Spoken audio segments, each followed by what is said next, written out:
The town of Oakhaven never looked like a place where people died. It was beautiful with Victorian houses, cobblestone streets, glowing gas lamps, and lace curtains in every window. But once a year, on the night of the winter solstice, the town became unnaturally quiet. The silence was so deep you could hear frost forming on the glass. We didn't call what lived nearby a monster. We called it the controller. It lived in the Blackwood, a forest so thick that sunlight never reached the ground. The controller didn't want money or land. Every year, it demanded something it called a renewal of the lease. We don't know what the controller looks like, but it's dangerous. I was 12 years old, the year my father was chosen. The town council handled it like paperwork. They gathered in the town square wearing heavy coats and tall hats, looking more like crows than people.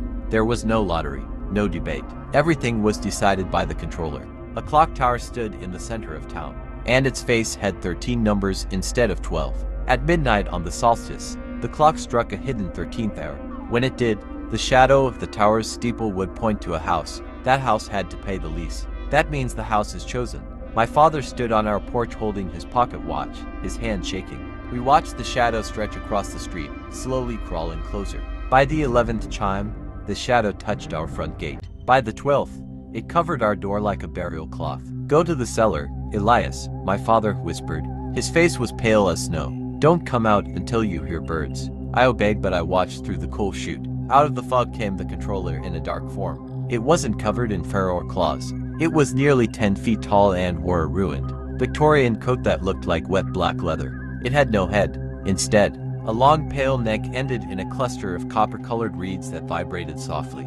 It didn't roar. It played music. The sound was low and haunting, and I felt it in my bones instead of my ears. My father stood up as if he is pulled by strings. His eyes went empty. He walked toward the creature slowly, without fear. The controller opened its coat. Inside wasn't flesh. There were gears, spinning wheels, and silver needles. Rusted clockwork filled its hollow body. When my father stepped forward, the coat closed around him. There was no scream, only the sound of grinding metal and wet flesh echoing through the frozen street. Then the controller turned and glided back into the Blackwood. Thick black liquid dripped from its coat, hissing when it touched the snow. The next morning, life continued. The baker sold bread. The blacksmith worked. No one mentioned the empty chair at our table. The debt had been paid. But that wasn't the end. 10 years later, I became the town's clockmaker.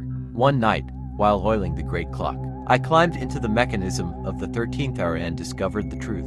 The gears weren't metal. A human jawbone was wedged between the teeth of the largest wheel.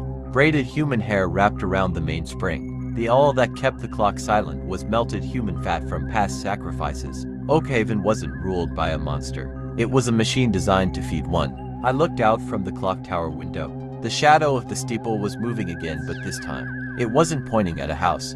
It was pulling back toward the tower. The controller didn't want a family this year. It wanted the mechanic. As I stared at my hands, I heard it, the low, vibrating melody rising from beneath the floorboards.